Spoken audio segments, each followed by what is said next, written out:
어머님은 이런 거 안 드시잖아요. 라면밖에 없으니까 이거라도 드세요.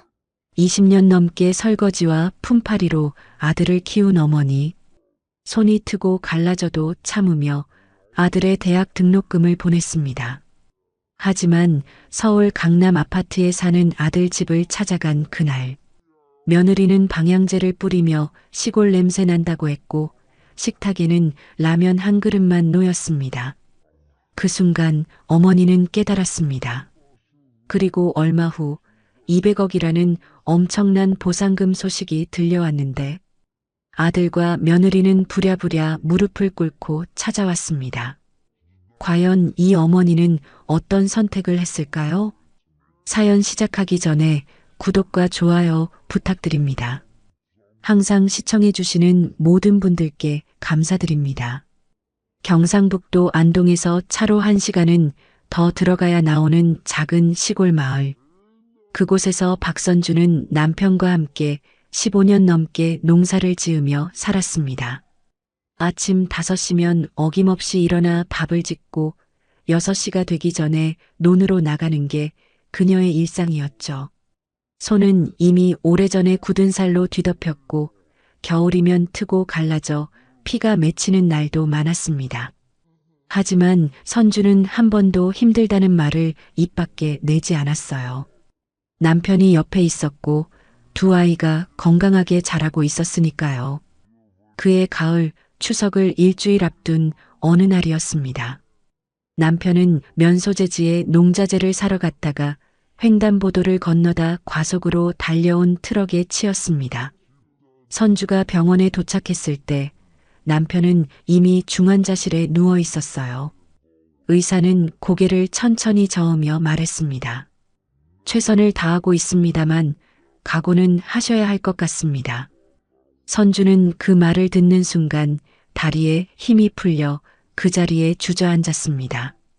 눈앞이 캄캄했고 숨이 제대로 쉬어지지 않았어요. 23세 결혼해서 15년 넘게 함께 산 남편이었습니다. 아침에 밥상 마주하고 저녁에 막걸리 한 잔 나누며 하루를 정리하던 그 사람. 그 사람 없이 어떻게 살아가라는 건지 선주는 알 수가 없었습니다. 중환자실 면회 시간. 선주는 떨리는 손으로 남편의 손을 잡았습니다. 거칠고 투박했던 그 손이 이제는 차갑게 식어가고 있었어요. 남편은 산소 마스크 너머로 힘겹게 눈을 떴습니다. 그리고 입술을 천천히 움직이며 말했습니다. 선주야, 네 여보, 말하지 마세요. 힘 빼지 말고. 선주는 눈물을 삼키며 남편의 손을 꽉 쥐었습니다. 하지만 남편은 고개를 천천히 저었어요. 그의 눈빛은 흐려졌지만 그 안에는 여전히 단단한 무언가가 남아 있었습니다. 보험금이 나올 거야. 많진 않아도 5천만 원은 나올 거다. 그런 얘기는 나중에 해요. 지금은 그냥 들어. 꼭 들어야 해. 남편의 목소리는 가늘었지만 단호했습니다. 선주는 입술을 깨물며 고개를 끄덕였어요. 이 시골에선 땅이 전부야. 돈이 있어도 쓸 데가 없어. 하지만 땅은 달라. 땅은 배신하지 않아. 여보, 보험금 나오면 그 돈으로 논을 사. 우리 논 옆에 있는 김씨네 땅, 그거 팔려고 내놨잖아. 그거 사. 남편은 숨을 몰아쉬며 말을 이었습니다. 그의 이마에는 식은 땀이 송글송글 맺혀 있었어요. 땅은 팔면 안 돼. 절대로. 애들이 뭐라 해도 지켜. 알았지? 알았어요. 알았으니까 그만 말해요. 제발. 선주는 더 이상 참을 수 없어 목 놓아 울었습니다. 간호사가 들어와 면회 시간이 끝났다며 선주를 밖으로 데리고 나갔어요. 그날 밤 남편은 끝내 눈을 뜨지 못했습니다.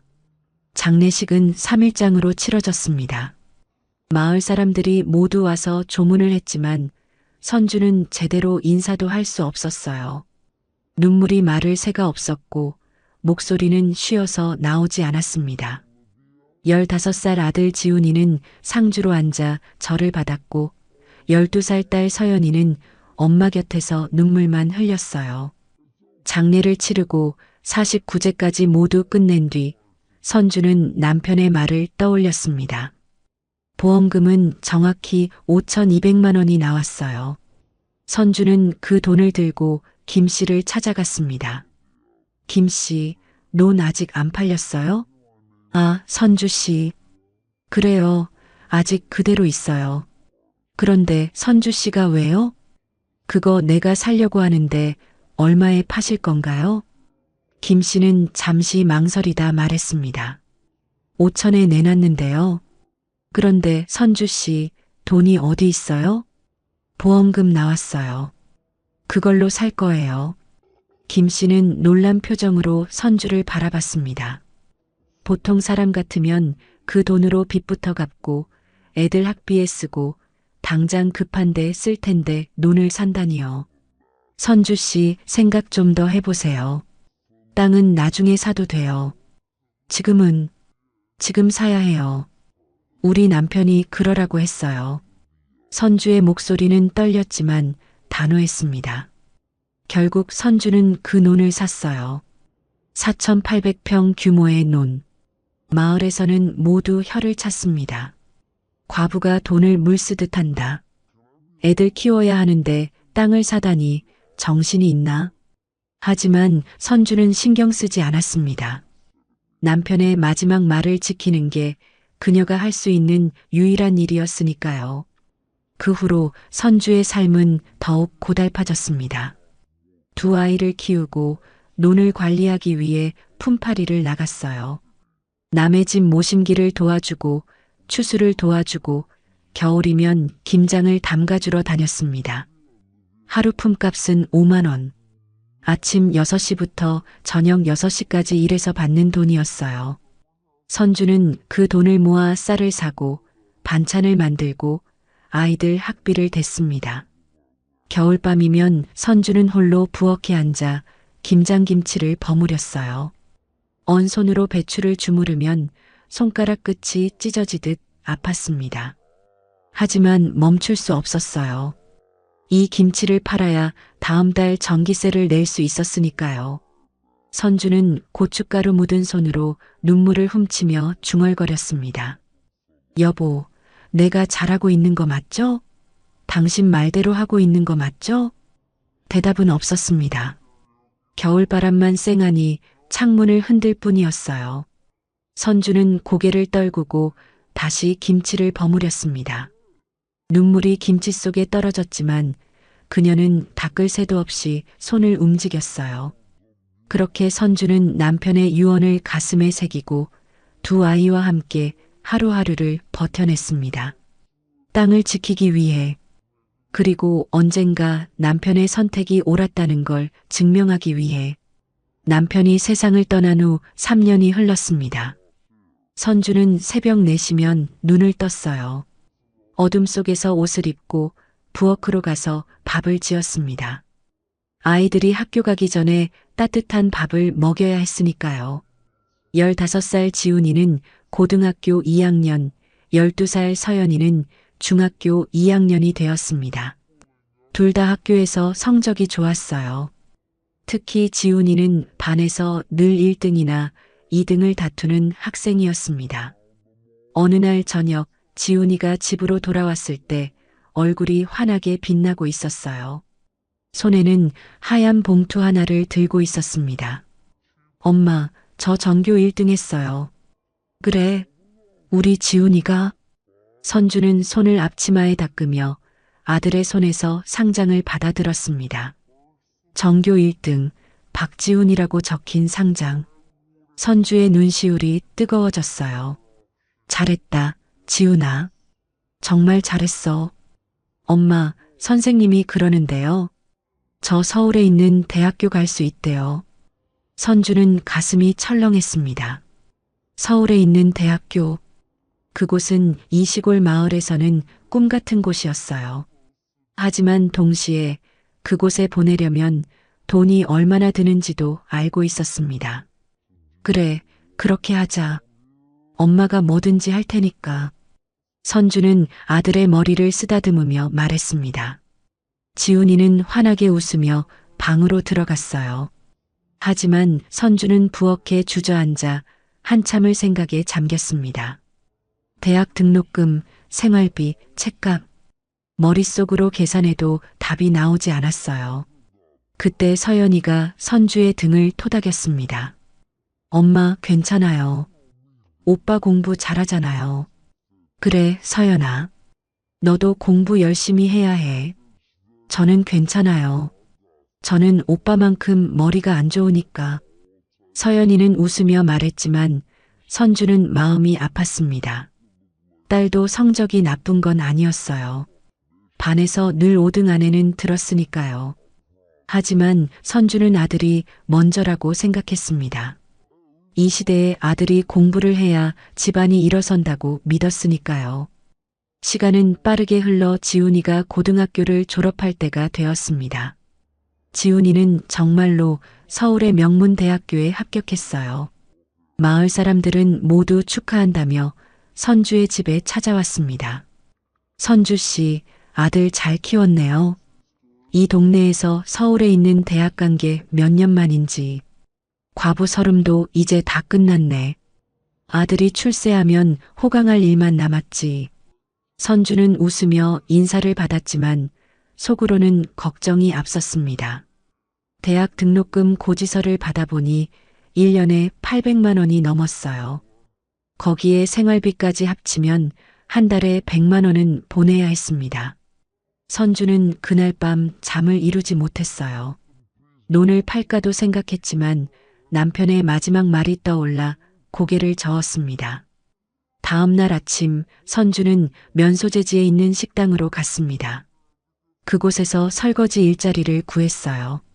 아침 9시부터 저녁 9시까지 12시간 일하고 받는 월급은 130만 원. 거기에 주말마다 품팔이를 나가면 한 달에 170만 원 정도를 벌 수 있었습니다. 선주는 그렇게 2년을 버텼습니다. 새벽 5시에 일어나 밥을 짓고 6시에 집을 나서 식당으로 갔어요. 설거지통 앞에 서면 손이 퉁퉁 부었습니다. 기름때가 묻은 접시를 닦다 보면 손등이 갈라져 피가 났어요. 하지만 멈출 수 없었습니다. 아들이 공부하고 있으니까요. 지훈이는 한 달에 한 번 정도 전화를 걸어왔습니다. 엄마 잘 지내죠? 그럼 지훈아, 너는 공부 잘하고 있고? 네, 열심히 하고 있어요. 다음 학기 등록금은 언제쯤 보내주실 수 있어요? 선주는 가슴이 답답했지만 밝은 목소리로 대답했습니다. 걱정 마. 엄마가 다 준비해놨어. 전화를 끊고 나면 선주는 통장을 들여다봤어요. 잔고는 늘 빠듯했습니다. 한 푼이라도 아끼기 위해 점심은 거의 굶다시피 했어요. 식당에서 남은 밥을 얻어먹는 게 전부였습니다. 그 시간 서연이는 고등학교를 졸업하고 취업을 준비하고 있었습니다. 서연이도 대학에 갈 성적이 되었지만 집안 형편을 알고 있었어요. 엄마, 저 대학 안 가도 돼요. 취업할게요. 서연아, 미안하다. 엄마가 정말 미안해. 선주는 딸을 꼭 안으며 눈물을 흘렸습니다. 서연이는 엄마의 등을 토닥이며 말했어요. 괜찮아요, 엄마. 오빠가 잘 되면 되는 거예요. 서연이는 면소재지에 있는 작은 공장에 취직했습니다. 의류 공장이었어요. 아침 8시부터 저녁 6시까지 재봉틀 앞에 앉아 옷을 만들었습니다. 월급은 150만 원. 서연이는 공장 근처에 작은 원룸을 얻어 자취를 시작했어요. 보증금 500만 원에 월세 20만 원짜리 방이었습니다. 좁고 낡았지만 서연이에게는 소중한 공간이었어요. 그리고 매달 남은 돈 중에서 50만 원은 꼬박꼬박 엄마에게 보냈습니다. 어느 주말 서연이가 집에 들렀을 때 손에 작은 봉투를 들고 있었습니다. 엄마, 이거요. 이게 뭐니? 월급이요. 50만 원이에요. 엄마 쓰세요. 선주는 봉투를 받으며 눈물이 났습니다. 딸의 손을 잡아보니 손가락 끝이 바늘에 찔려 굳은 살이 박혀 있었어요. 서연아, 내 돈은 내가 써야지. 괜찮아요. 저 공장에서 밥 먹으니까 돈 쓸 데도 없어요. 그리고 오빠 등록금에 보태세요. 서연이는 환하게 웃으며 말했지만 선주는 가슴이 찢어지는 것 같았습니다. 딸은 20살도 되기 전에 화장품 하나 사지 못하고 친구들과 놀러 가지도 못하고 오직 가족을 위해 돈을 모으고 있었어요. 그날 밤 선주는 전화로 서연이에게 물었습니다. 서연아, 혼자 살면서 힘들지 않니? 괜찮아요, 엄마. 공장 가까워서 출퇴근도 편하고. 원룸 생활비는 어떻게 감당하니? 월세 내고 밥 먹고 그래도 남아요. 걱정 마세요. 서연이는 밝게 웃으며 말했지만 선주는 마음이 아팠습니다. 선주는 속으로 다짐했습니다. 서연아, 엄마가 꼭 보답할게. 꼭. 한편 서울에서 지훈이는 대학 생활을 즐기고 있었습니다. 친구들과 술을 마시고 동아리 활동을 하고 주말이면 여자친구와 데이트를 했어요. 그는 점점 집에 전화하는 횟수가 줄어들었습니다. 한 달에 한 번이던 전화는 2달에 한 번으로, 나중엔 석 달에 한 번으로 줄어들었어요. 명절이 되어 지훈이가 집에 내려왔을 때 선주는 기뻐하며 밤새 음식을 준비했습니다. 하지만 지훈이는 다음날 아침 일찍 서울로 돌아가겠다고 했어요. 엄마, 저 약속이 있어서요. 친구들이랑 여행 가기로 했어요. 그래, 그럼 어쩔 수 없지. 선주는 아쉬운 마음을 숨기며 아들을 배웅했습니다. 지훈이가 떠난 후 서연이가 엄마 곁에 다가와 앉았어요. 엄마, 오빠 요즘 많이 변한 것 같아요. 그래도 공부는 열심히 하고 있잖아. 그것만으로도 고마운 거야. 선주는 그렇게 말하며 스스로를 위로했습니다. 하지만 마음 한구석에는 불안함이 자리 잡기 시작했어요. 아들이 점점 멀어지고 있다는 느낌. 그 느낌은 시간이 지날수록 점점 더 선명해졌습니다. 그래도 선주는 멈출 수 없었어요.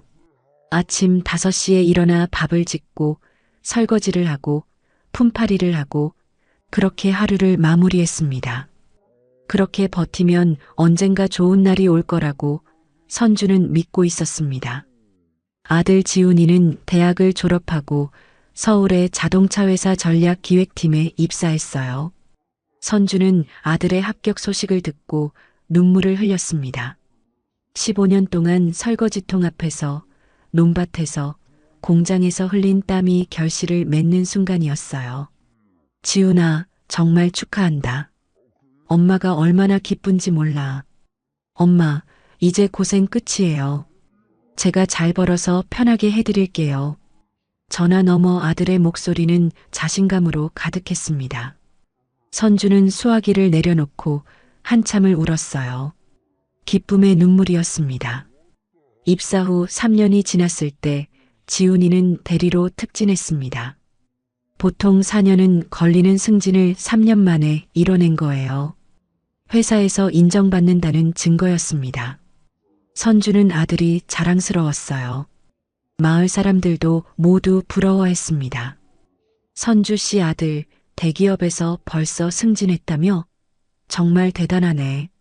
고생 끝 행복 시작이야. 아들이 잘 되면 그게 복이지. 하지만 정작 지훈이는 점점 더 연락이 뜸해졌습니다. 석 달에 한 번 하던 전화는 6개월에 한 번으로 줄어들었어요. 선주는 아들이 바쁘다고 생각했습니다. 큰 회사에 다니니 당연히 바쁘겠지 하고 스스로를 위로했어요. 그해 가을, 지훈이에게서 전화가 왔습니다. 엄마, 저 결혼해요. 뭐라고? 결혼? 선주는 깜짝 놀라 의자에 주저앉았습니다. 아들이 여자친구가 있다는 얘기는 들었지만 결혼까지 할 줄은 몰랐어요. 네, 올 겨울에 결혼하려고요. 다음 주말에 여자친구랑 인사하러 갈게요. 그래, 그럼. 근데 신부는 어떤 사람이니? 좋은 사람이에요. 서울 사람이고 같은 회사 다녀요. 일주일 후 지훈이는 약혼녀 세연을 데리고 시골집에 왔습니다. 세연은 키가 크고 날씬했어요. 하얀 피부에 짙은 화장을 한 얼굴은 잡지 모델 같았습니다. 명품 가방을 들고 높은 구두를 신은 그녀는 선주와는 다른 세계 사람 같았어요.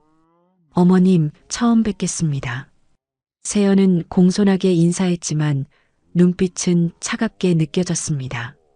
집안을 둘러보는 그녀의 시선에는 묘한 감정이 담겨 있었어요. 선주는 정성껏 준비한 음식을 내왔지만 세연은 거의 손을 대지 않았습니다. 저 다이어트 중이라서요. 죄송해요, 어머님. 그래, 그럼 어쩔 수 없지. 선주는 서운했지만 내색하지 않았어요. 지훈과 세연은 1시간도 채 머물지 않고 서울로 돌아가야 한다며 자리에서 일어났습니다. 그날 선주는 밤새 잠을 이루지 못했어요. 며느리가 될 사람이 자신을 어떻게 생각할지 불안했습니다. 결혼식 날 선주는 서연이와 함께 서울로 올라갔습니다. 선주는 옷장에서 제일 좋은 한복을 꺼내 입었어요. 10년 전 동네 잔치 때 입었던 한복이었습니다. 색이 바래고 주름이 잡혀 있었지만 그래도 제일 나은 옷이었어요. 예식장에 도착했을 때 선주는 숨이 막힐 것 같았습니다. 화려한 샹들리에 하얀 꽃으로 장식된 통로, 양복 입은 사람들, 모든 게 낯설고 어색했어요. 선주는 서연이의 손을 꼭 잡았습니다. 신부 쪽 하객들이 선주를 힐끗힐끗 쳐다봤어요. 그들의 눈빛에는 호기심과 함께 묘한 감정이 섞여 있었습니다. 선주는 고개를 숙였어요. 자신이 여기 있는 게 잘못된 일처럼 느껴졌습니다.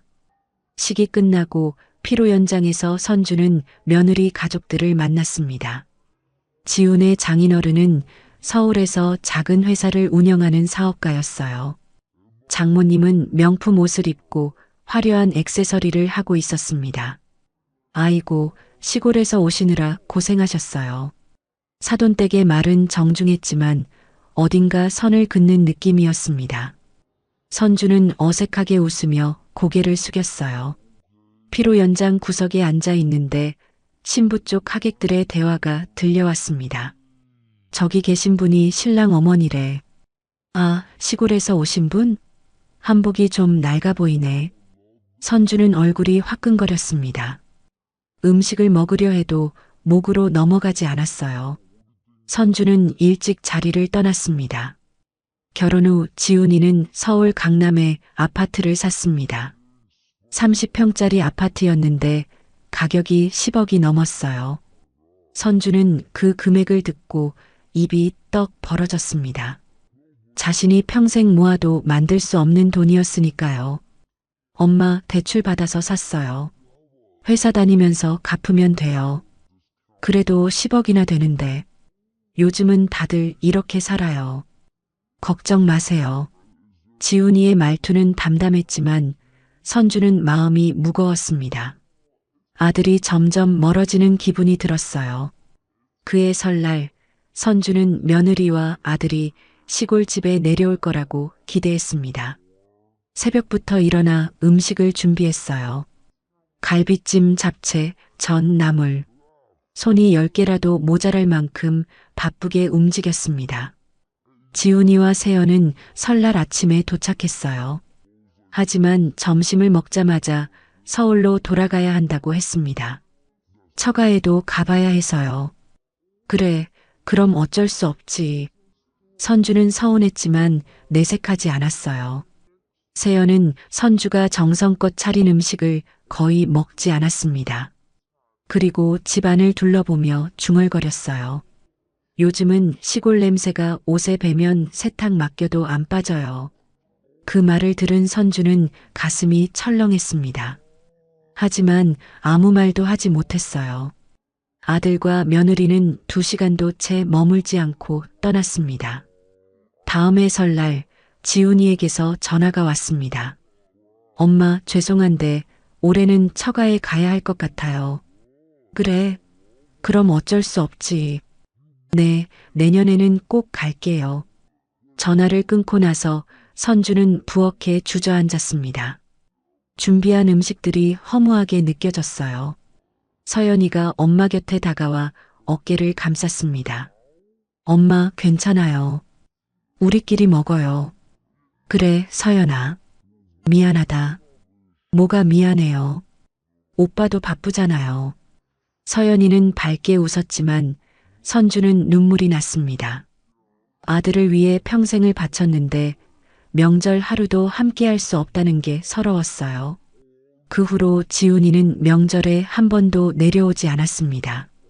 전화는 6개월에 한 번, 1년에 한 번으로 줄어들었어요. 선주는 아들이 바쁘다고, 서울에서 사는 게 힘들다고 스스로를 위로했습니다. 하지만 마음 한구석에는 불안함이 자리 잡기 시작했어요. 아들이 점점 멀어지고 있다는 느낌. 그 느낌은 시간이 지날수록 점점 더 선명해졌습니다. 어느 날 밤 선주는 서연이와 함께 저녁을 먹다가 말했어요. 서연아, 엄마가 지훈이를 잘못 키운 걸까? 무슨 소리예요, 엄마? 오빠가 잘 되려고 그러는 거예요. 그래도 이렇게까지 연락이 없으면. 선주는 숟가락을 내려놓고 눈물을 흘렸습니다. 서연이는 엄마의 손을 꼭 잡았어요. 엄마, 오빠는 오빠 인생 사는 거예요. 엄마는 엄마답게 사세요. 그래, 그래야지. 선주는 고개를 끄덕였지만 마음의 상처는 쉽게 아물지 않았습니다. 15년 동안 아들을 위해 모든 걸 바쳤는데 돌아온 건 침묵뿐이었어요. 그렇게 시간은 흘러갔습니다. 선주는 여전히 설거지를 하고 품팔이를 나가며 그렇게 하루하루를 버텼어요. 아들에 대한 기대는 점점 작아졌지만 마음 한구석의 그리움은 사라지지 않았습니다. 아들이 결혼한 지 3년이 흘렀습니다. 선주는 여전히 식당에서 설거지를 하며 하루를 보냈어요. 새벽 5시에 일어나 6시에 집을 나서면 저녁 9시가 되어서야 돌아왔습니다. 몸은 녹초가 되었지만 멈출 수 없었어요. 살아가기 위해서는 일을 해야 했으니까요. 그해 봄, 어느 화창한 오후였습니다. 선주가 설거지통 앞에서 접시를 닦고 있을 때 주머니 속 휴대전화가 울렸어요. 물기 가득한 손을 앞치마에 닫고 전화를 받았습니다. 여보세요? 박선주 씨 맞으시죠? 여기 면사무소입니다. 네, 맞는데요. 무슨 일이세요? 전화 너머 목소리는 차분했지만 어딘가 긴장된 느낌이었어요. 박선주 씨 소유하고 계신 논말입니다. 거기가 신도시 개발 지역에 포함됐습니다. 선주는 순간 멈칫했습니다. 신도시 개발이라는 말이 무슨 뜻인지 정확히 이해하지 못했어요. 신도시요? 그게 무슨 말씀이세요? 정부에서 이 지역을 신도시로 개발하기로 했어요. 그래서 토지 보상 절차가 진행됩니다. 설명회가 이번 주 금요일 오후 2시에 있으니 꼭 오셔야 해요. 보상이요? 네, 자세한 건 설명회에서 말씀드리겠습니다. 꼭 오세요. 전화가 끊어졌습니다. 선주는 한참을 멍하니 서 있었어요. 신도시 개발, 토지 보상, 그 단어들이 머릿속에서 맴돌았지만 실감이 나지 않았습니다. 선주 씨, 괜찮아요? 무슨 일 있어요? 식당 주인이 걱정스럽게 물었습니다. 아, 네. 괜찮아요. 그냥 면사무소에서 온 전화였어요. 무슨 일인데요? 별거 아니에요. 선주는 애써 태어난 척했습니다. 하지만 가슴은 두근거렸어요. 남편의 목소리가 귓가에 맴돌았습니다. 사람 마음은 돈 앞에서 다 드러난다. 선주는 아무에게도 말하지 않기로 결심했습니다. 딸에게도 아들에게도. 일단 설명회에 가서 정확히 무슨 일인지 확인하고 나서 생각해도 늦지 않았어요. 금요일 오후 선주는 혼자 면사무소로 갔습니다. 식당에 하루 휴가를 내고 버스를 타고 면소재지로 향했어요. 회의실에는 이미 마을 사람들이 모여 있었습니다. 김 씨, 이 씨, 최 씨. 모두 논을 가진 사람들이었어요. 공무원이 앞에 나와 프로젝터를 켰습니다. 화면에는 지도가 떠올랐어요. 빨간 선으로 표시된 구역이 개발 지역이었습니다. 여러분, 이번 신도시 개발로 인해 이 지역의 토지가 수용됩니다. 보상금은 감정평가를 거쳐 책정되며 대략 평당 300만 원에서 500만 원 사이가 될 것으로 예상됩니다. 평당 300만 원. 선주는 숨이 멎는 것 같았어요. 자신이 가진 논은 4,800평이었습니다. 머릿속으로 계산이 빠르게 돌아갔어요. 300만 원 곱하기 4,800. 144억. 500만 원이면 240억. 선주는 현기증이 났습니다. 손이 떨렸어요. 믿을 수 없는 숫자였습니다. 평생 모아도 만들 수 없는 돈이 눈앞에 있었어요. 설명회가 끝나고 선주는 공무원에게 조심스럽게 다가갔습니다. 저기요, 제 논은 정확히 얼마나 나올까요? 공무원은 서류를 확인하더니 말했습니다. 박선주 씨 땅은 위치가 좋아서 평당 400만 원 정도 나올 것 같습니다. 400만 원요? 네, 역 근처라서 프리미엄이 붙어요. 정확한 건 감정평가 끝나야 알 수 있지만 대략 190억에서 200억 사이로 예상됩니다. 선주는 그 자리에 서서 한참을 말을 잇지 못했습니다. 200억? 상상도 할 수 없는 금액이었어요. 면사무소를 나와 버스 정류장으로 걸어가는 선주의 발걸음은 무거웠습니다. 200억이라는 숫자가 머릿속에서 떠나지 않았어요. 버스 안에서 선주는 창밖을 바라보며 생각에 잠겼습니다. 남편의 목소리가 들리는 것 같았어요. 사람 마음은 돈 앞에서 다 드러난다. 선주는 결심했습니다. 아무에게도 말하지 않기로. 지훈이에게도 서연이에게도. 사람들의 진심을 확인할 때까지는. 집에 도착해서 선주는 평소처럼 저녁을 준비했습니다. 휴대전화가 울렸어요. 서연이었습니다. 엄마, 저녁 드셨어요? 아니, 지금 준비 중이야. 엄마, 이번 주말에 집에 갈게요. 엄마 보고 싶어요. 그래, 그럼. 맛있는 거 해줄게. 전화를 끊고 선주는 한숨을 쉬었습니다. 딸에게는 말하고 싶었어요. 하지만 참아야 했습니다. 그날 밤 선주는 잠을 이루지 못했습니다. 천장을 바라보며 생각에 잠겼어요. 지훈이의 얼굴이 떠올랐습니다. 며느리 세연의 차가운 눈빛도 떠올랐어요. 그들이 보상금 소식을 들으면 어떻게 반응할까? 진심으로 기뻐할까? 아니면 돈을 탐낼까? 그리고 서연이는, 착한 딸 서연이는 어떻게 반응할까? 선주는 눈을 감았습니다.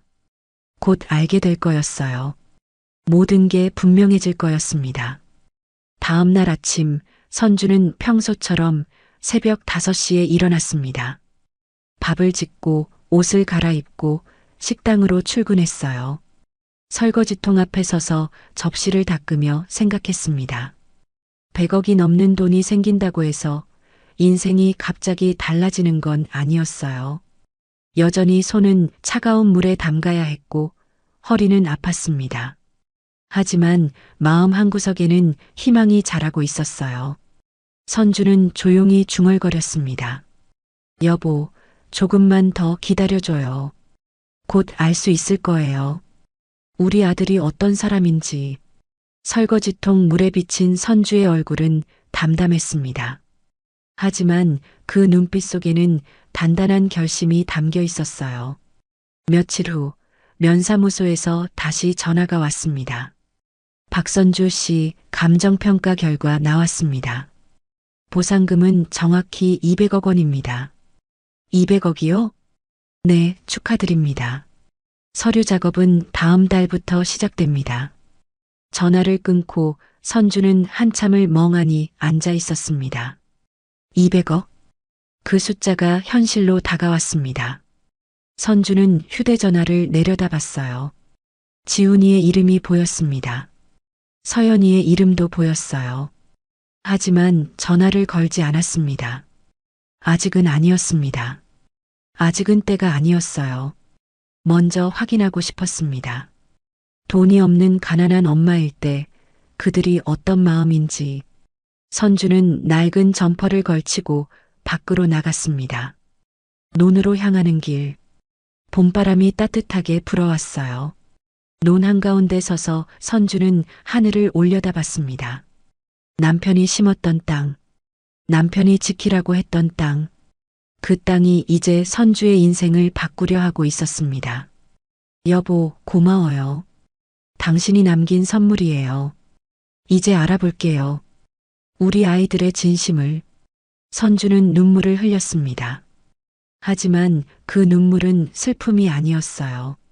각오와 다짐의 눈물이었습니다. 선주는 마음속으로 계획을 세웠습니다. 초라한 차림으로 아들을 찾아가 보기로, 그리고 딸도 만나보기로, 그들이 가난한 엄마를 어떻게 대하는지 직접 눈으로 확인하기로. 그래야 알 수 있을 것 같았습니다. 누가 진심으로 자신을 사랑하는지, 누가 돈을 보는지, 누가 사람을 보는지. 보상금 소식을 들은 지 일주일이 지났습니다. 선주는 평소와 다름없이 식당에서 설거지를 하며 하루를 보냈어요. 하지만 마음속으로는 계획을 세우고 있었습니다. 아들을 만나러 가기로 한 거예요. 초라한 차림으로, 가난한 시골 어머니의 모습 그대로. 토요일 아침 선주는 옷장에서 제일 낡은 옷을 꺼냈습니다. 10년도 더 된 점퍼였어요. 소매 끝은 헤어졌고 지퍼는 고장나서 안전핀으로 고정해둔 상태였습니다. 바지도 색이 바래고 무릎 부분이 닳아서 얇아진 것을 골랐어요. 머리는 단정하게 빗었지만 화장은 하지 않았습니다. 거울을 보니 초라한 시골 아줌마가 서 있었어요. 선주는 쓴웃음을 지었습니다. 이게 진짜 자신의 모습이었으니까요. 200억이 있건 없건 40년 넘게 농사짓고 설거지하며 산 여자였으니까요.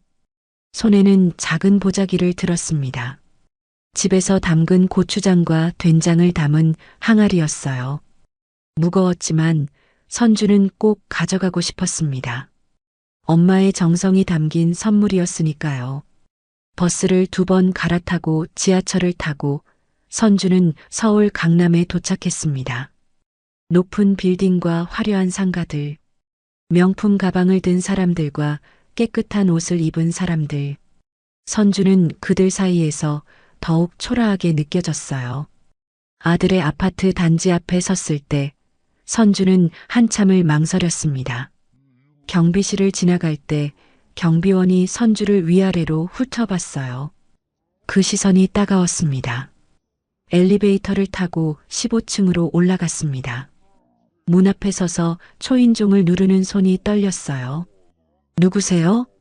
인터폰 너머로 며느리 세연의 목소리가 들렸습니다.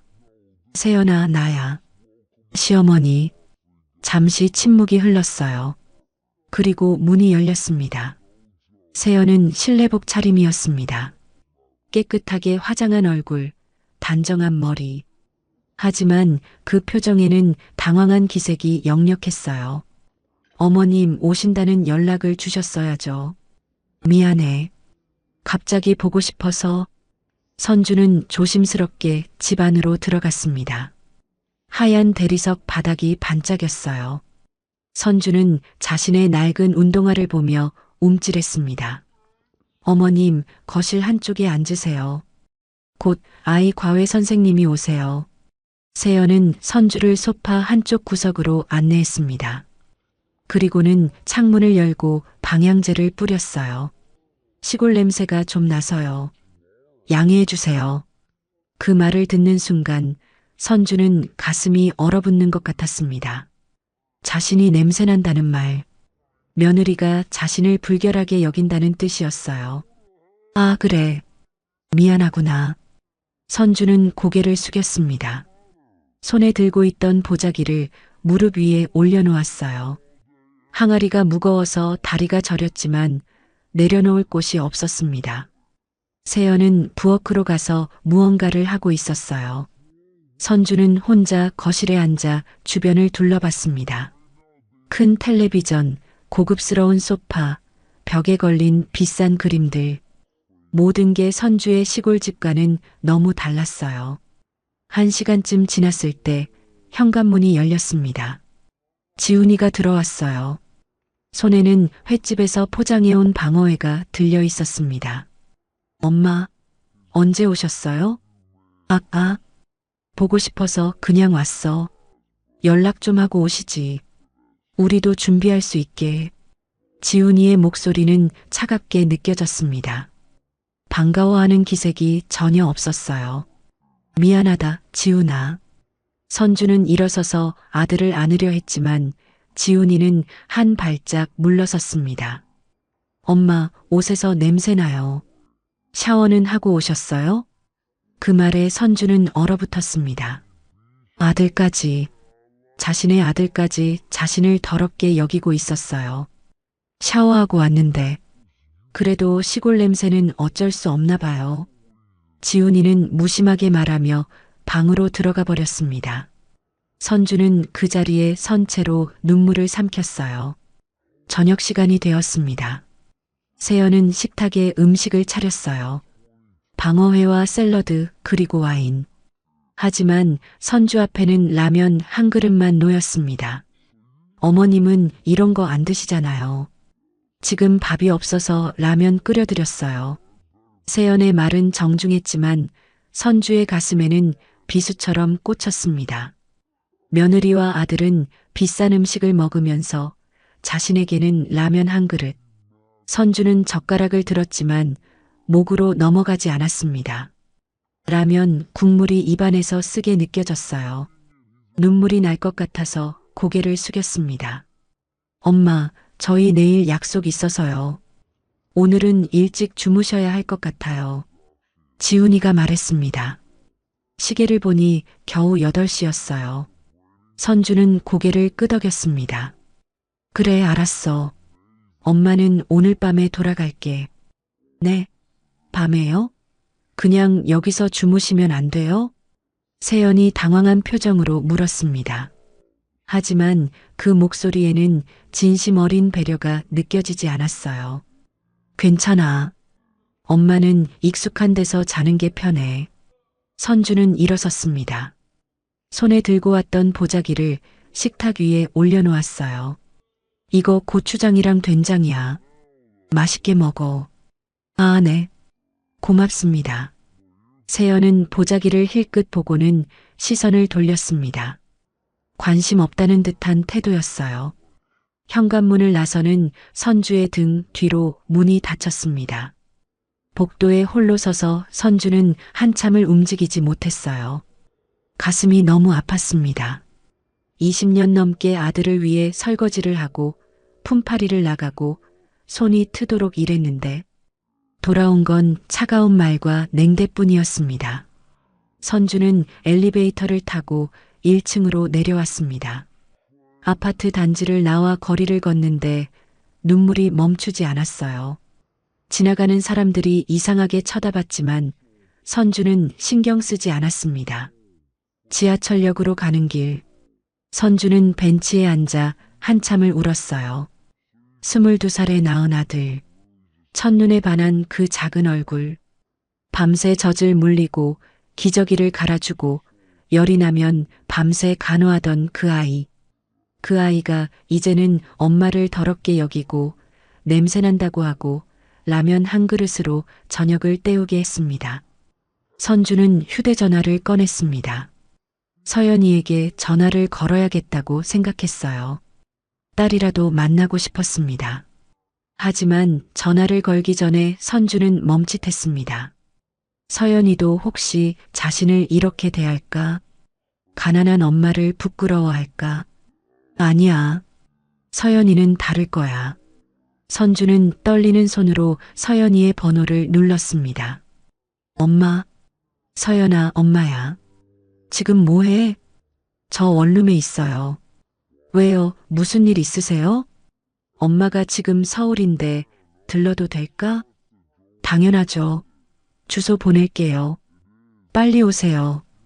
서연이의 목소리는 밝고 따뜻했습니다. 선주는 그 목소리를 듣는 순간 가슴이 뜨거워졌어요. 지하철을 갈아타고 구로구로 향했습니다. 낡은 주택가 골목. 작은 건물들이 다닥다닥 붙어 있는 동네였어요. 서연이의 원룸은 반지하였습니다. 계단을 내려가니 좁은 문이 보였어요. 문을 두드리자 바로 열렸습니다. 엄마. 서연이가 환하게 웃으며 선주를 안았습니다. 그 품이 너무 따뜻했어요. 선주는 딸의 품에 안겨 다시 눈물을 흘렸습니다. 엄마, 왜 울어요? 무슨 일 있었어요? 아니야. 그냥 내가 보고 싶어서. 선주는 딸의 방을 둘러봤습니다. 작은 원룸. 6평도 안 되는 공간에 침대와 책상, 작은 옷장이 전부였어요. 창문은 반쯤 땅에 묻혀 있어서 햇빛도 잘 들지 않았습니다. 하지만 이곳은 따뜻했습니다. 아들의 넓고 화려한 집보다 100배는 더 따뜻했어요. 서연이의 원룸은 작고 낡았지만 깨끗했습니다. 좁은 공간이지만 정갈하게 정리되어 있었어요. 창문가에는 작은 화분이 놓여 있었고 벽에는 가족 사진 몇 장이 붙어 있었습니다. 선주와 서연이가 함께 찍은 사진, 남편의 사진, 어린 시절 지훈이와 서연이의 사진. 엄마 앉으세요. 따뜻한 거 드릴게요. 서연이는 작은 전기포트로 물을 끓였습니다. 냉장고를 열어보니 김치와 계란, 그리고 라면 몇 개가 전부였어요. 선주는 가슴이 아팠습니다. 서연아, 넌 이렇게 먹고 살리? 괜찮아요. 공장에서 점심 먹으니까 저녁만 간단하게 먹으면 돼요. 서연이는 환하게 웃으며 말했지만 선주는 눈물이 날 것 같았어요. 딸은 제대로 먹지도 못하면서 매달 50만 원씩 엄마에게 보내고 있었습니다. 엄마, 차 드세요. 서연이가 따뜻한 보리차를 내왔습니다. 선주는 종이컵을 손에 쥐고 한 모금 마셨어요. 달지도 쓰지도 않은 평범한 보리차였지만 세상에서 제일 따뜻하게 느껴졌습니다. 엄마, 오빠네 갔다 오셨어요? 서연이가 조심스럽게 물었습니다. 선주는 고개를 끄덕였어요. 응, 갔다 왔어. 오빠는 잘 지내고 있어요? 잘 지내더라. 집도 좋고. 선주는 더 이상 말을 잇지 못했습니다. 목이 메었어요. 서연이는 엄마의 표정을 보고 무언가를 눈치챈 듯 했습니다. 엄마, 무슨 일 있었어요? 아니야. 괜찮아. 엄마, 저한테는 말씀하세요. 저 엄마 딸이잖아요. 서연이가 엄마의 손을 꼭 잡았습니다. 그 따뜻한 손길에 선주는 더 이상 참을 수 없었어요. 눈물이 주르르 흘러내렸습니다. 서연아, 엄마가 냄새난대. 네. 내 오빠랑 올케가 그러더라. 시골 냄새 난다고. 샤워하고 왔냐고. 선주의 목소리는 떨렸습니다. 서연이의 얼굴이 굳어졌어요. 그리고 저녁은 라면 한 그릇 주더라. 자기들은 비싼 회 먹으면서 엄마가 20년 넘게 설거지하고 품팔이해서 지훈이 대학 보냈는데 이제는 엄마가 더럽대. 선주는 손으로 얼굴을 가렸습니다. 서연이는 엄마를 꼭 안았어요. 엄마, 울지 마세요. 오빠가 잘못한 거예요. 아니야. 엄마가 부족해서 그런 거야. 엄마가 교양이 없어서. 그게 무슨 말씀이세요? 엄마는 세상에서 제일 훌륭한 분이에요. 서연이는 엄마의 등을 토닥였습니다. 한참을 울고 난 후 선주는 겨우 진정했어요. 미안해, 서연아. 엄마가 내 앞에서 우는 모습 보이네. 괜찮아요. 엄마도 사람인데 울 수도 있죠. 서연이는 티슈로 엄마의 눈물을 닦아주었습니다. 그리고 냉장고를 열어 계란을 꺼냈어요. 엄마, 배고프시죠? 계란말이 해드릴게요. 아니야, 괜찮아. 너 먹을 거 아까운데. 엄마, 저 배불러요. 공장에서 저녁 먹고 왔어요. 서연이는 거짓말이었습니다. 공장은 점심만 제공했고 서연이는 저녁을 굶고 있었어요. 하지만 엄마를 위해 계란 4개를 모두 깨서 계란말이를 만들었습니다. 작은 가스레인지 위에서 계란이 지글지글 익어갔어요. 서연이는 능숙한 손놀림으로 계란을 말아 올렸습니다. 노릇노릇하게 익은 계란말이가 접시에 담겼어요. 엄마 드세요. 너도 같이 먹자. 저 배불러요. 엄마 드세요. 선주는 젓가락으로 계란말이를 집어 입에 넣었습니다. 달콤하고 부드러웠어요. 아들 집에서 먹은 라면보다 100배는 맛있었습니다. 맛있다, 서연아. 내가 해준 거라 더 맛있어. 엄마가 좋아하시니까 제가 더 좋아요. 서연이는 환하게 웃었습니다. 선주는 계란말이를 먹으며 딸을 바라봤어요. 서연이의 얼굴은 수척했습니다. 뺨이 들어가 있었고 눈 밑에는 다크서클이 있었어요. 서연아, 너 살 빠진 거 아니니? 아니에요, 괜찮아요. 밥은 제대로 먹고 다니는 거야? 네, 잘 먹고 있어요. 걱정 마세요. 서연이는 웃었지만 선주는 마음이 무거웠습니다. 딸이 자신 때문에 고생하고 있다는 걸 알고 있었어요. 식사를 마치고 둘은 좁은 방에 나란히 앉았습니다. 서연이는 옷장에서 담요를 꺼내 엄마에게 덮어주었어요. 엄마, 여기서 주무세요. 제가 바닥에서 잘게요. 아니야, 엄마가 바닥에서 자야지. 안 돼요. 엄마는 침대에서 주무셔야 해요. 서연이는 단호하게 말했습니다. 선주는 더 이상 거절할 수 없었어요. 밤이 깊어갔습니다. 서연이는 바닥에 얇은 매트를 깔고 누웠어요. 선주는 침대에 누워 있었지만 잠이 오지 않았습니다. 서연아, 자니? 아니요, 엄마. 안 잤어요. 엄마가 너한테 미안해. 왜요? 오빠만 챙기고 너는 제대로 챙기지 못했잖아. 선주의 목소리는 떨렸습니다. 서연이는 일어나 침대 옆에 앉았어요. 엄마, 그런 말씀하지 마세요. 저는 괜찮아요. 아니야. 넌 대학도 못 가고 공장에서 일하잖아. 엄마, 저는 제 인생이 행복해요. 정말이에요. 서연이는 엄마의 손을 잡았습니다. 그리고 엄마, 오빠는 오빠대로 사는 거예요. 우리는 우리대로 살면 돼요. 그래도 엄마가 저를 낳아주시고 키워주신 것만으로도 전 충분해요. 엄마는 제게 세상에서 제일 소중한 분이에요. 서연이의 말에 선주는 다시 눈물을 흘렸습니다. 서연이는 엄마를 꼭 안았어요. 엄마, 울지 마세요. 우리 행복하게 살아요. 그래, 서연아. 고맙다. 둘은 한참을 그렇게 안고 있었습니다. 좁은 원룸이었지만 그곳은 따뜻했어요. 사랑이 가득한 공간이었습니다. 다음 날 아침 선주는 새벽 6시에 눈을 떴습니다. 서연이는 아직 자고 있었어요. 얇은 담요 하나만 덮고 웅크리고 자는 딸의 모습이 안쓰러웠습니다. 선주는 조심스럽게 일어나 딸에게 담요를 더 덮어주었어요. 그리고 가방에서 지갑을 꺼냈습니다. 안에 있던 10만 원을 꺼내 서연이의 책상 위에 올려놓았어요. 쪽지를 하나 꺼내 적었습니다. 서연아, 맛있는 거 사 먹어. 엄마가 사랑해. 선주는 조용히 문을 열고 나왔습니다. 계단을 올라가며 뒤를 돌아봤어요. 반지하 창문 너머로 서연이의 방이 보였습니다. 선주는 가슴에 손을 얹었습니다. 마음속으로 다짐했어요. 서연아, 조금만 기다려. 엄마가 꼭 내 인생을 바꿔줄게. 버스 정류장으로 걸어가는 선주의 발걸음은 무거웠지만 마음속에는 불씨가 타오르고 있었습니다. 분노와 슬픔이 아니라 단단한 결심의 불꽃이었어요.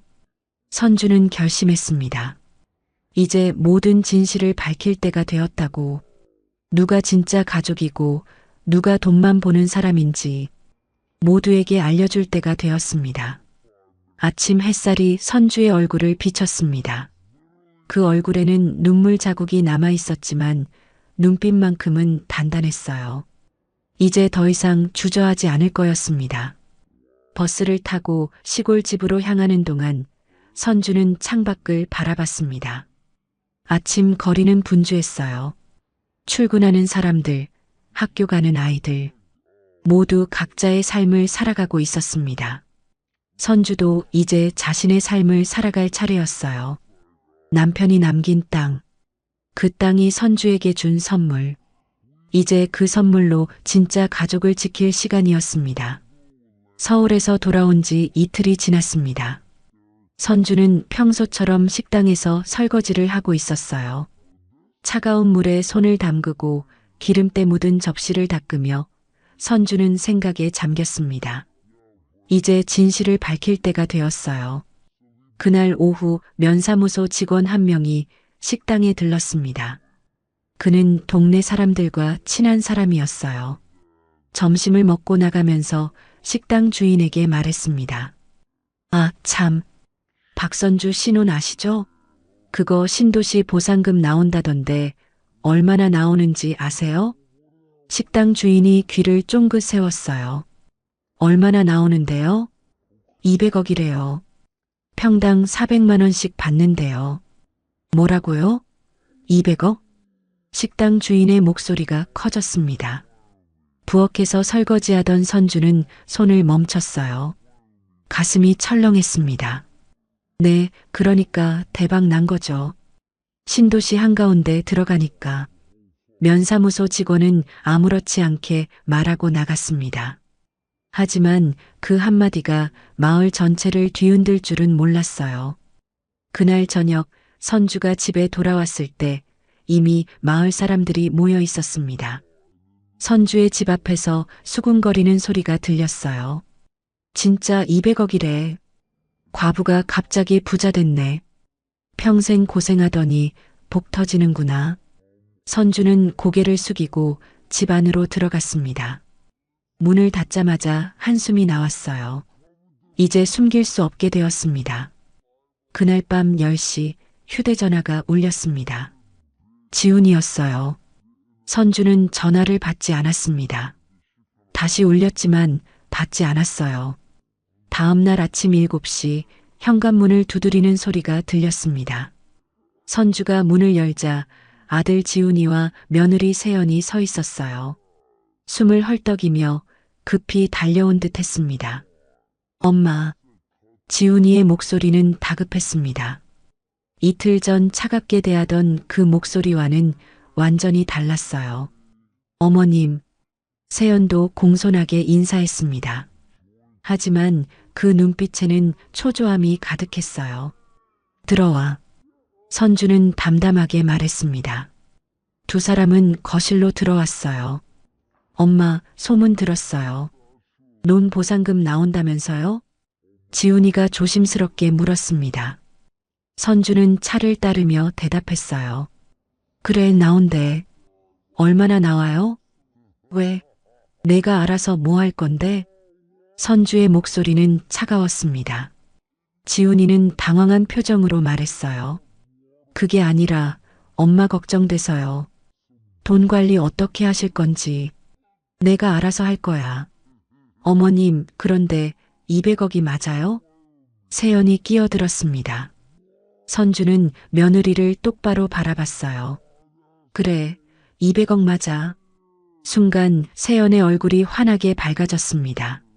지훈이도 마찬가지였어요. 하지만 금방 표정을 감추려 했습니다.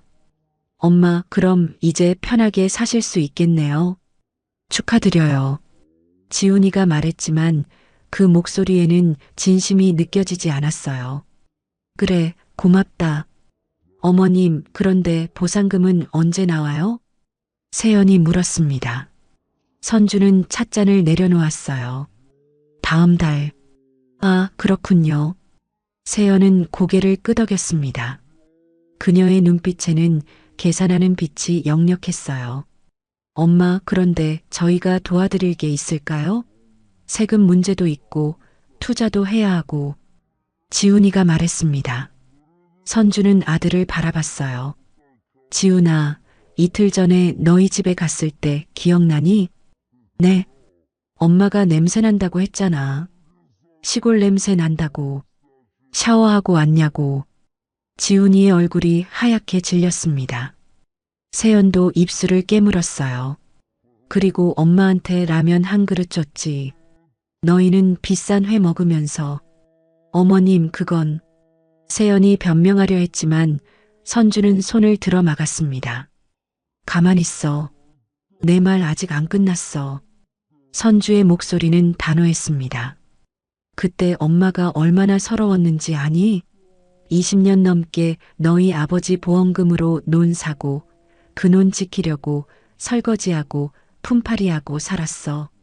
내 대학 등록금 대려고 손이 트고 갈라져도 참았어. 지훈이는 고개를 숙였습니다. 그런데 너희는 엄마를 뭐라고 봤어? 가난하고 냄새나는 시골 늙은이. 그렇게 봤지? 엄마, 죄송해요. 이제 와서 죄송하다고? 선주는 냉소를 지었습니다. 돈이 없을 땐 냄새난다더니 돈이 생기니까 갑자기 찾아와서 걱정한다고? 세연이 무릎을 꿇었습니다. 어머님, 정말 죄송합니다. 제가 잘못했어요. 지훈이도 무릎을 꿇었어요. 엄마, 저희가 잘못했어요. 용서해 주세요. 선주는 두 사람을 내려다봤습니다. 무릎 꿇고 빌고 있는 아들과 며느리.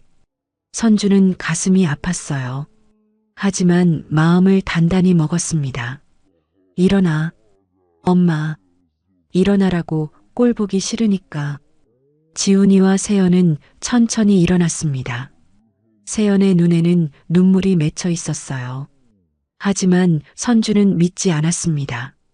그 눈물이 진짜인지 돈 때문인지 알 수 없었으니까요. 엄마, 그래도 저희는 엄마 자식이잖아요. 지훈이가 말했습니다. 선주는 고개를 끄덕였어요. 그래, 너희는 내 자식이지. 하지만 자식이라고 해서 엄마를 함부로 대해도 되는 건 아니야. 알아요, 엄마. 정말 죄송해요. 이제 와서 미안하다고 하면 다야? 엄마 마음의 상처는 어떻게 하고? 선주의 목소리는 떨렸습니다. 지훈이는 아무 말도 하지 못했어요. 돌아가. 나 혼자 있고 싶어. 엄마. 돌아가라고. 내가 지금 너희 얼굴 보기 싫어. 선주는 돌아섰습니다. 지훈이와 세연은 어쩔 수 없이 집을 나섰어요. 문이 닫히자 선주는 주저앉았습니다. 가슴이 무너지는 것 같았어요. 아들을 이렇게 대하는 게 맞는 건지 선주는 확신할 수 없었습니다. 하지만 한 가지는 분명했어요. 돈이 없을 때와 있을 때 사람들의 태도는 달라진다는 것. 그리고 진짜 사랑과 가짜 사랑을 구별해야 한다는 것. 선주는 휴대전화를 꺼냈습니다. 서연이에게 전화를 걸었어요. 엄마. 서연아, 엄마야. 시간 있니? 네, 있어요. 무슨 일이세요? 엄마가 할 얘기가 있어. 주말에 집에 올 수 있니? 네, 갈게요. 무슨 일인데요? 오면 얘기해 줄게. 전화를 끊고 선주는 창밖을 바라봤습니다. 봄볕이 따사롭게 내리쏘고 있었어요. 곧 모든 게 달라질 거였습니다. 선주는 마음속으로 다짐했습니다. 이제 진짜 가족에게 모든 걸 주기로. 돈이 아니라 사랑으로 자신을 대했던 사람에게. 그 사람은 바로 서연이었습니다. 선주는 논으로 걸어갔습니다. 남편이 남긴 그 땅. 이제 그 땅이 선주에게 새로운 시작을 주려 하고 있었어요. 바람이 불어왔습니다. 남편의 목소리가 들리는 것 같았어요. 잘하고 있어, 선주야. 내가 옳은 길을 가고 있어. 선주는 눈물을 흘리며 고개를 끄덕였습니다. 이제 더 이상 흔들리지 않을 거였어요. 진짜 가족을 위해 선주는 앞으로 나아갈 것입니다. 주말 아침 서연이가 집에 도착했습니다. 선주는 일찍부터 일어나 딸이 좋아하는 음식을 준비했어요. 된장찌개, 고등어구이, 시금치나물. 정성스럽게 차린 밥상이었습니다. 엄마, 뭐 이렇게 많이 준비하셨어요? 내가 요즘 제대로 못 먹는 것 같아서. 많이 먹어. 서연이는 환하게 웃으며 밥을 먹었습니다. 선주는 딸이 밥 먹는 모습을 바라보며 흐뭇해했어요. 식사를 마치고 둘은 거실에 마주 앉았습니다. 선주는 차를 따르며 입을 열었어요. 서연아, 엄마가 할 얘기가 있어. 네, 엄마. 무슨 일이세요? 선주는 잠시 망설이다 말했습니다. 논 보상금 나온다. 네, 정말요? 서연이는 놀란 표정으로 물었습니다. 그래, 200억? 200억이요? 서연이는 믿을 수 없다는 표정이었어요. 손이 떨려서 찻잔을 제대로 잡지 못했습니다. 엄마, 진짜예요? 꿈 아니에요? 진짜야. 다음 달에 돈 들어와. 서연이는 눈물을 흘렸습니다. 기쁨의 눈물이었어요. 엄마, 이제 설거지 안 하셔도 돼요. 편하게 사실 수 있어요. 그래, 그런데 서연아. 네. 엄마가 너한테 해주고 싶은 게 있어. 선주는 서연이의 손을 잡았습니다. 넌 20년 넘게 엄마를 위해 살았어. 공장에서 일하면서 매달 돈 보내주고 내 꿈도 포기하고. 엄마, 그런 거 아니에요. 아니야. 넌 원래 커피 좋아했잖아. 카페에서 일하고 싶다고 했었어. 서연이는 고개를 숙였습니다. 오래전 꿈이었어요. 가난 때문에 포기했던 꿈. 엄마가 너한테 카페 하나 차려줄게. 네. 서연이는 고개를 번쩍 들었습니다.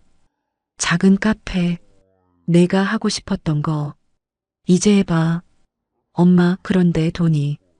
돈 걱정하지 마. 5억 정도면 작은 카페 차릴 수 있잖아. 5억이요? 그래. 엄마가 5억 줄게. 내 카페 차려. 서연이는 엄마를 꼭 안았습니다. 눈물이 멈추지 않았어요. 엄마, 고마워요. 정말 고마워요. 고맙긴. 엄마가 미안하지. 진작 이렇게 해주지 못해서. 두 사람은 한참을 안고 울었습니다. 한 달 후 보상금이 들어왔습니다. 선주의 통장에 200억이라는 숫자가 찍혔어요. 선주는 그 숫자를 보며 한참을 멍하니 있었습니다. 남편의 얼굴이 떠올랐어요. 여보, 고마워요. 당신이 지킨 땅 덕분이에요. 선주는 다음날 바로 은행에 갔습니다. 5억 원을 서연이에게 이체해줬어요. 엄마, 이렇게 큰 돈을. 받아. 내 거야. 엄마가 주는 선물이야. 서연이는 떨리는 손으로 통장을 받았습니다. 그날부터 서연이는 카페를 준비하기 시작했습니다. 면소재지 중심가에 작은 상가를 얻었어요. 20평 정도 되는 공간이었습니다. 창문이 크고 햇빛이 잘 드는 곳이었어요. 서연이는 매일 공사장에 나가 인테리어를 지켜봤습니다. 선주도 함께 갔어요. 모녀는 함께 벽지를 고르고 가구를 선택했습니다. 엄마, 여기 소파 놓으면 어떨까요? 좋겠다. 손님들이 편하게 앉을 수 있겠어. 저기 창가에는 작은 테이블 놓고요. 그래, 햇빛 받으며 커피 마시면 좋겠다. 두 사람은 행복했습니다. 2달 후 카페가 완성되었습니다. 서연이는 카페 이름을 옹기라고 지었어요. 엄마, 이 카페 이름이에요. 옹기. 옹기. 왜 그 이름으로 지었어? 엄마가 제게 주신 따뜻한 마음이요. 그 옹기를 손님들에게도 나눠주고 싶어요. 선주는 눈시울이 뜨거워졌습니다.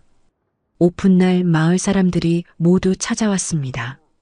선주도 함께 카페에 있었어요. 서연이는 직접 커피를 내렸습니다. 라떼 아트를 배워서 예쁘게 그림도 그렸어요. 서연아, 이거 정말 맛있다. 고맙습니다.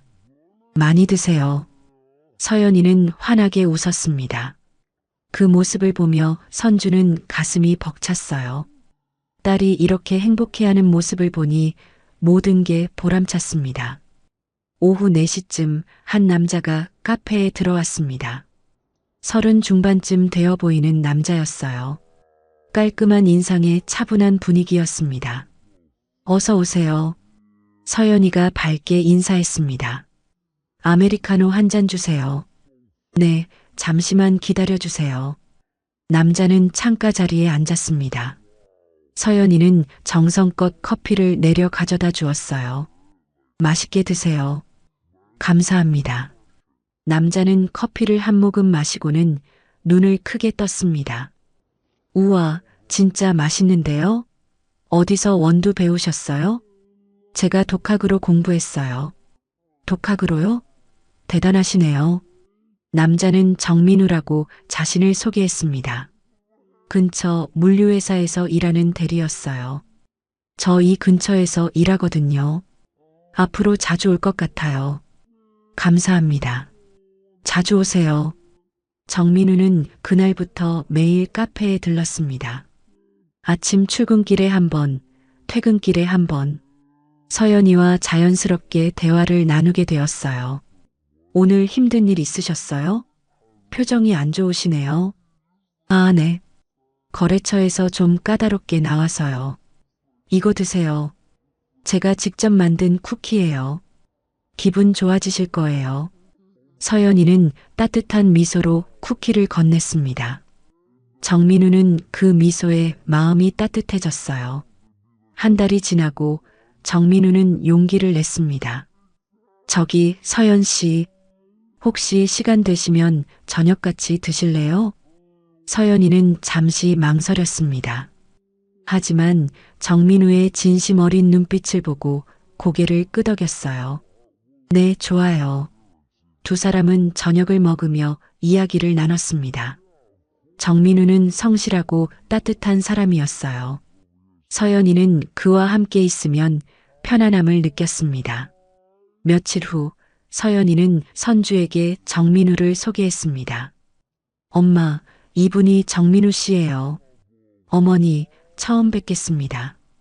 정민우는 공손하게 인사했습니다. 선주는 그의 눈빛을 살폈어요.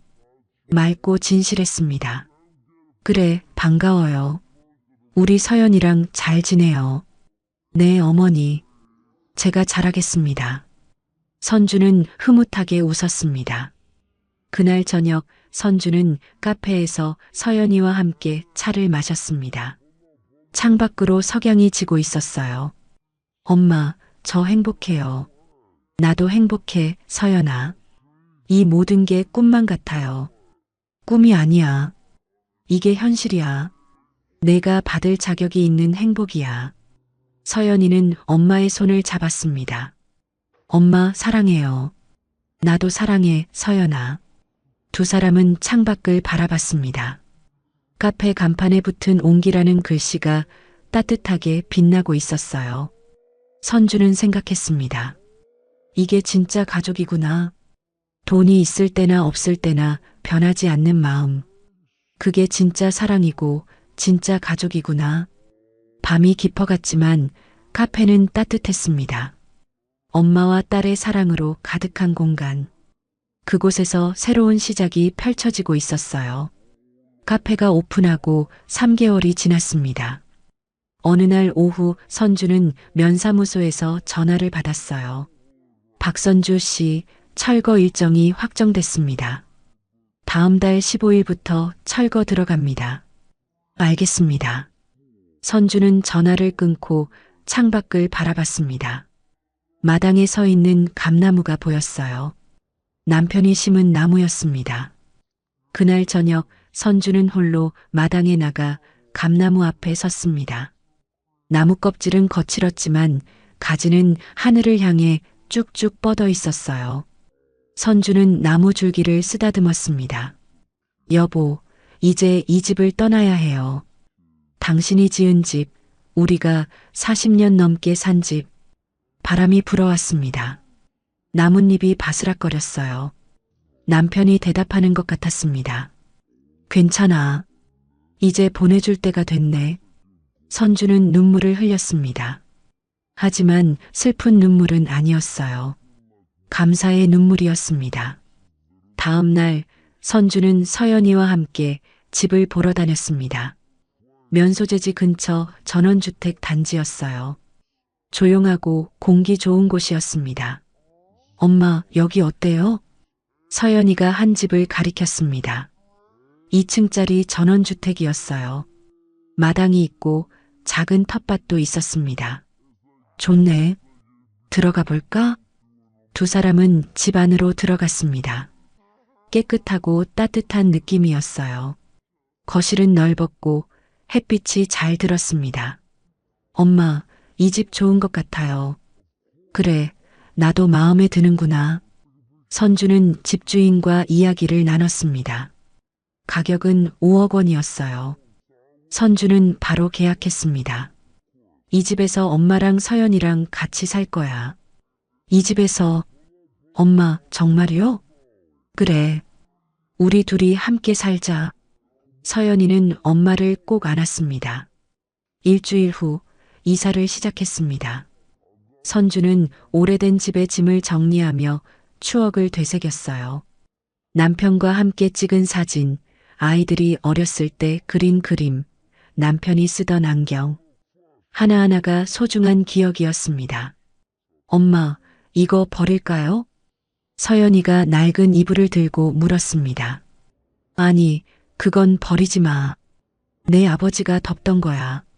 그럼 가져갈게요. 서연이는 조심스럽게 이불을 상자에 넣었습니다. 마지막으로 선주는 마당의 감나무 앞에 섰습니다.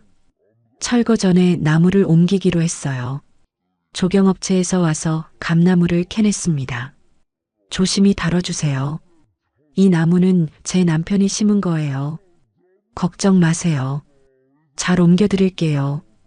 감나무는 큰 트럭에 실렸습니다. 뿌리에 흙이 잔뜩 묻어 있었어요.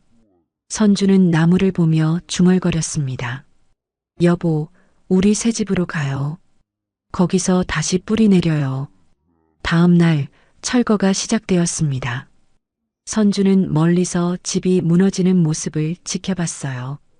포크레인이 벽을 허물고 지붕이 무너졌습니다. 40년 넘게 살았던 집이 한순간에 사라졌어요. 서연이가 엄마 곁에 다가와 손을 잡았습니다. 엄마, 괜찮으세요? 응, 괜찮아. 이제 끝났어. 선주는 돌아섰습니다. 뒤를 돌아보지 않았어요. 이제 새로운 시작이었으니까요. 새 집으로 이사한 첫날 밤, 선주와 서연이는 거실에 앉아 있었습니다.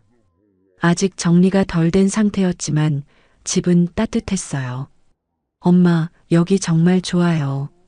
그래, 나도 마음에 들어.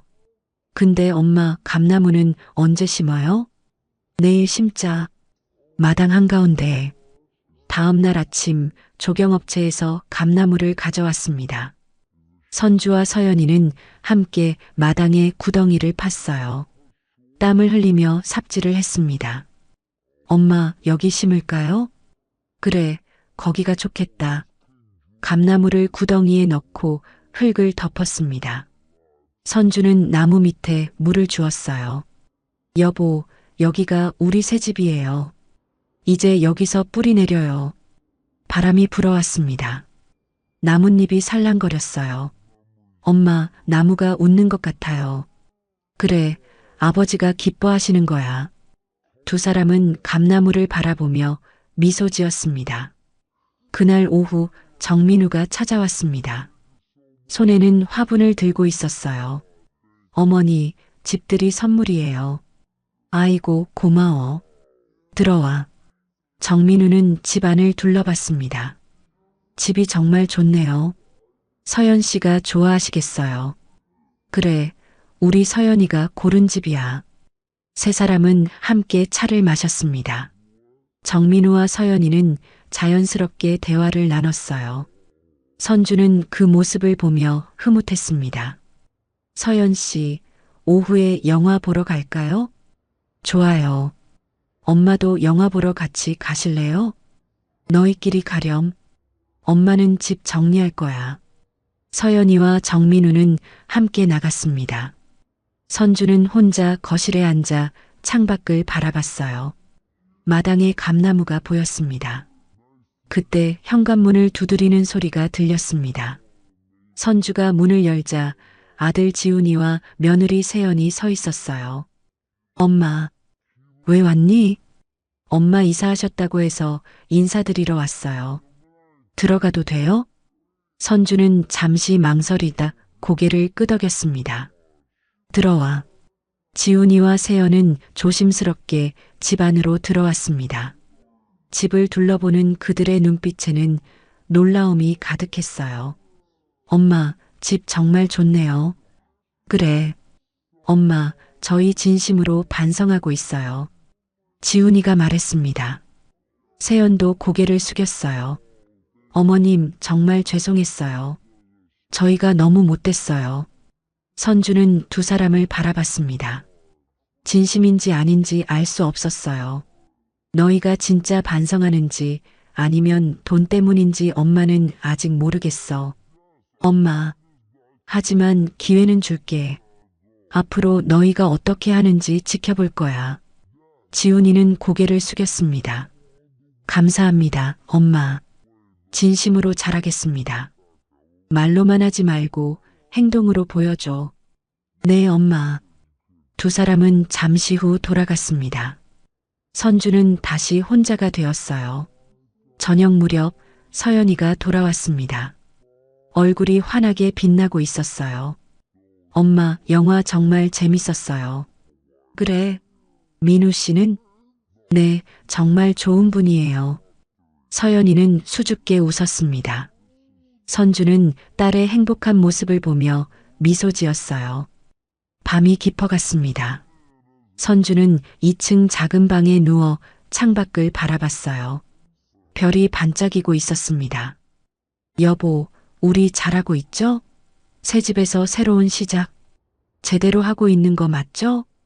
바람 소리가 대답처럼 들려왔습니다. 선주는 눈을 감았어요.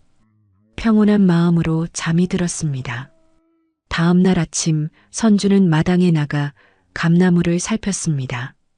새 잎이 돋아나고 있었어요. 작지만 생기 넘치는 잎이었습니다.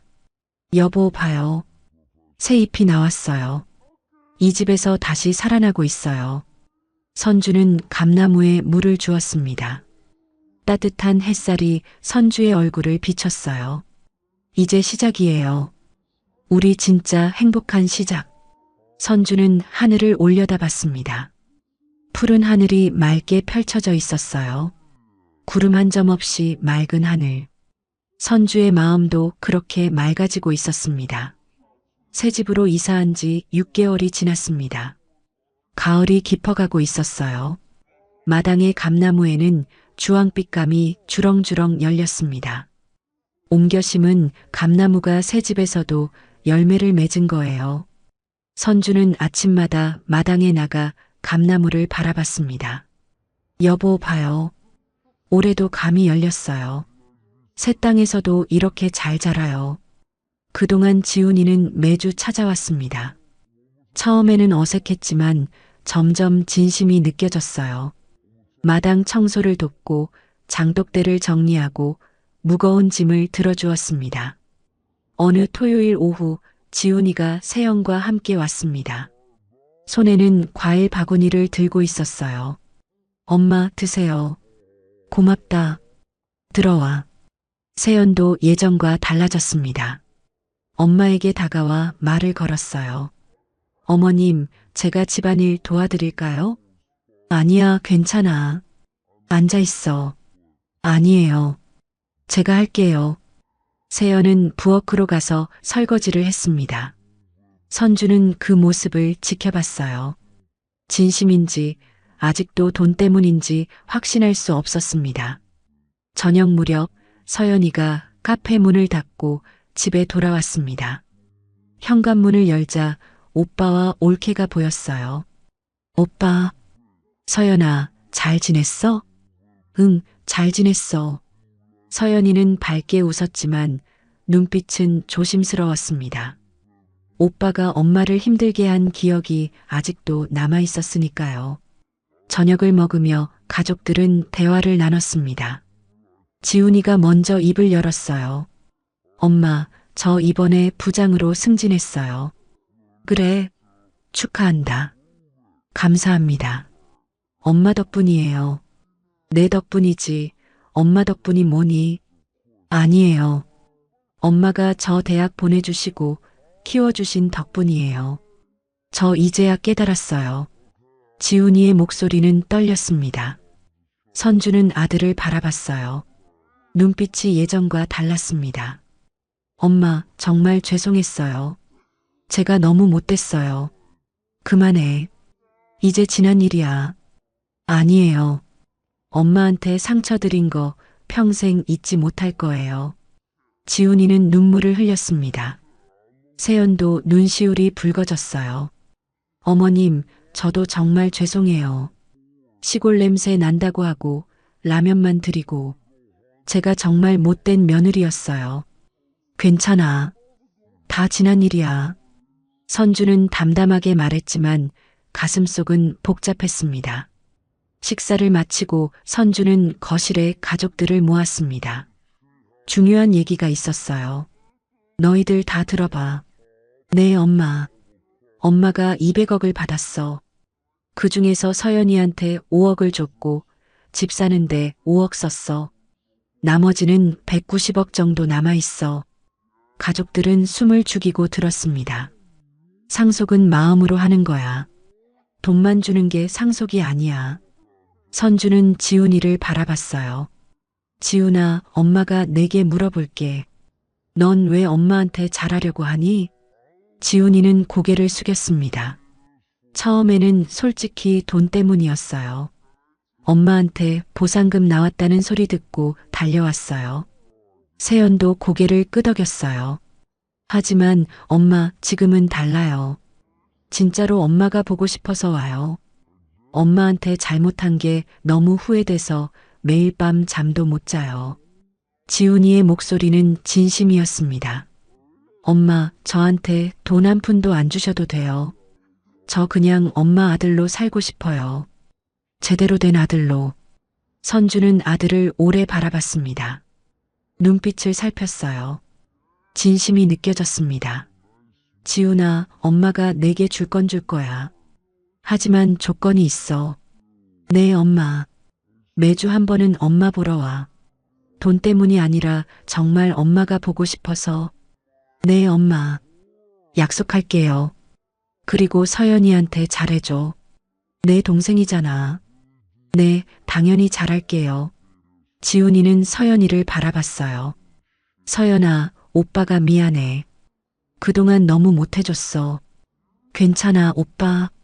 선주는 미소 지었습니다. 좋아. 그럼 엄마가 너한테 20억 줄게. 네. 지훈이는 놀란 표정이었어요. 20억이면 대출 갚고 좀 더 큰 집으로 이사 갈 수 있을 거야. 엄마, 감사합니다. 하지만 명심해. 이게 마지막이야. 앞으로는 내 힘으로 살아가. 알겠습니다, 엄마. 선주는 서연이를 바라봤습니다. 서연아, 너는 이미 5억 받았지? 네, 엄마. 엄마가 너한테 더 줄게. 50억? 엄마, 저는 괜찮아요. 이미 충분히 받았어요. 아니야. 넌 받을 자격이 있어. 20년 넘게 엄마만 위해 살았잖아. 선주는 서연이의 손을 잡았습니다. 가난할 때도 부자일 때도 변하지 않은 마음. 그게 진짜 사랑이야. 너는 그걸 보여줬어. 지훈이는 불만 없지? 서연이는 눈물을 흘렸습니다. 엄마, 고마워요. 고맙긴. 당연한 거야. 그날 밤 가족들이 모두 돌아가고 선주는 혼자 마당에 나갔습니다. 감나무 아래 섰어요. 별이 반짝이고 있었습니다. 여보, 잘했죠? 제대로 나눠준 거 맞죠? 바람이 불어왔습니다. 남편의 목소리가 들리는 것 같았어요. 잘했어, 선주야. 내가 제일 잘 알잖아. 선주는 미소 지었습니다. 다음 날 일요일, 선주는 서연이와 함께 카페에 갔습니다. 오후 4시, 카페는 손님들로 가득했어요. 서연이는 바쁘게 커피를 내렸습니다. 서연 씨, 라떼 한 잔이요. 네, 곧 나옵니다. 선주는 창가 자리에 앉아 딸을 바라봤습니다. 환하게 웃으며 손님을 맞이하는 딸. 행복해 보였어요. 정민우도 카페에 들렀습니다. 어머님, 안녕하세요. 그래, 왔니? 앉아. 정민우는 선주 맞은편에 앉았어요. 어머님, 저 서연 씨랑 내년 봄에 결혼하려고 합니다. 그래, 좋지. 서연 씨 정말 좋은 분이에요. 제가 평생 잘할게요. 고마워. 우리 서연이 잘 부탁해. 선주는 따뜻하게 웃었습니다. 저녁 무렵 선주는 혼자 집으로 돌아왔습니다. 거실에 앉아 창밖을 바라봤어요. 감나무가 보였습니다. 여보, 우리 딸 결혼해요. 좋은 사람 만났어요. 선주는 눈물을 흘렸습니다. 하지만 슬픈 눈물이 아니었어요. 행복의 눈물이었습니다. 그날 밤 선주는 일기를 썼습니다. 오늘 우리 가족이 모두 모였어요. 지훈이도 많이 변했어요. 진심이 느껴져요. 서연이는 행복해 보여요. 민우 씨도 좋은 사람이에요. 여보, 우리 잘했죠? 당신이 남긴 땅 덕분에 모두가 행복해요. 고마워요, 여보. 사랑해요. 선주는 일기장을 덮고 불을 껐습니다. 창밖으로 달빛이 들어왔어요. 평온한 밤이었습니다. 진짜 상속은 돈이 아니었어요. 진심과 사랑이었습니다. 그리고 선주는 그걸 이루어냈습니다. 카메라는 천천히 뒤로 물러났습니다. 감나무 아래 서 있는 선주. 그 옆에 서연이가 다가와 엄마의 어깨에 기댔어요. 엄마, 행복해요? 그럼 엄마는 세상에서 제일 행복해. 두 사람은 함께 하늘을 올려다봤습니다. 별이 빛나고 있었어요. 선주의 인생에서 가장 아름다운 순간이었습니다. 진짜 사랑은 돈이 있을 때가 아니라 없을 때 드러납니다. 선주는 가난할 때 곁을 지켜준 딸에게 진심을 보답했고 뒤늦게 돌아온 아들에게도 기회를 주었습니다. 남편이 남긴 땅은 단순한 재산이 아니라 사람의 진심을 가려내는 거울이었습니다. 결국 가장 소중한 상속은 돈이 아닌 변치 않는 마음이었습니다. 오늘도 시청해 주셔서 감사합니다. 노을빛처럼 따뜻한 하루 되시길 바라며 노을빛 인생이었습니다.